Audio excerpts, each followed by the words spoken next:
La nature spirituelle de l'argent, le courant. Pourquoi penses-tu qu'on parle de liquidité et de flux de trésorerie? Parce que l'argent se comporte comme de l'eau. L'eau doit circuler. Si l'eau stagne, elle pourrit. L'argent doit se déplacer. Si tu le retiens par peur, il meurt. L'alchimie de l'or commence par comprendre que l'argent est neutre. C'est un amplificateur. Si tu es une personne généreuse et sage, l'argent amplifiera ta générosité et ta sagesse. Tu construiras des temples, des hôpitaux, de l'art. Si tu es une personne mesquine et cruelle, l'argent amplifiera ta cruauté. Tu financeras des guerres, des vices. L'argent ne te corrompt pas, l'argent te révèle. Retire le masque moralisateur. Dire « je ne m'intéresse pas à l'argent », c'est dire « je ne m'intéresse pas à avoir l'énergie d'impacter le monde ». C'est l'excuse de l'impuissant. Le roi Salomon aimait la richesse non par vanité, mais pour la capacité d'action. Avec de l'or, tu peux nourrir des nations. Sans or, tu n'as que des intentions. Et la route de l'enfer est pavée de bonnes intentions sans financement. La fréquence du mendiant contre la fréquence du roi. L'univers fonctionne par résonance. Le semblable attire le semblable. Voici le piège mortel dans lequel la plupart tombent. Le besoin. Le besoin est un répulsif pour la richesse. Quand tu dis « j'ai besoin d'argent d'urgence », tu émets une fréquence de pénurie. Tu cries « je n'ai pas ». Et l'univers, qui est un miroir fidèle, te répond « il répond « correct, tu n'as pas ». Et il te maintient dans cette situation. Le désespoir a une mauvaise odeur. L'argent fuit les gens désespérés, tout comme les gens fuient quelqu'un qui crie pour obtenir de l'affection. Le roi opère depuis l'Assomption. Le roi n'a pas besoin. Le roi a. Même si ses coffres sont temporairement vides. Le roi maintient la posture intérieure de l'opulence. Il sait que l'argent est son droit de naissance. Il sait que le flux reviendra.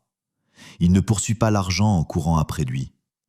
Le roi s'assoit sur son trône, crée de la valeur, émet de l'autorité, et l'argent vient à lui comme un tribut. L'alchimie consiste à se sentir riche avant de l'être. Ce n'est pas dépenser ce que tu n'as pas, c'est vibrer dans la gratitude et la suffisance. Quand tu marches dans la rue, marches-tu comme quelqu'un qui doit le loyer ou comme le propriétaire de la ville? Ton système nerveux transmet ce signal. Si tu parviens à détendre ton système nerveux et à ressentir la sécurité du « c'est déjà fait », tu ouvres les vannes. La richesse est un état de conscience. L'argent physique n'est que l'ombre que cet état projette sur la matière. La loi du vide, donner pour recevoir. Observe la mer morte en Israël. Elle est dite morte parce qu'elle reçoit l'eau du Jourdain mais ne la laisse pas sortir. Elle n'a pas de drain. Elle accumule et accumule le sel jusqu'à ce qu'aucune vie ne puisse y exister. Beaucoup d'hommes ressemblent à la mer morte. Ils veulent recevoir de l'argent, mais ils ont une terreur de le laisser partir. Ils sont avares, mesquins, ils retiennent. Et en stoppant le flux sortant, ils stoppent inévitablement le flux entrant. Le proverbe interdit dit « Il en est qui dispersent et qui s'enrichissent davantage.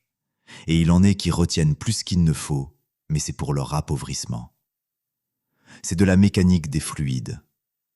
Pour que du nouvel air entre dans tes poumons, tu dois d'abord expirer l'ancien. Pour que de l'argent neuf entre dans ta vie, tu dois mettre en circulation ce que tu as. Paye tes dettes avec joie, non avec douleur. En payant, dis « merci pour le service reçu ». Il y en a plus d'où cela vient. Donne des pourboires généreux. Investis en toi-même.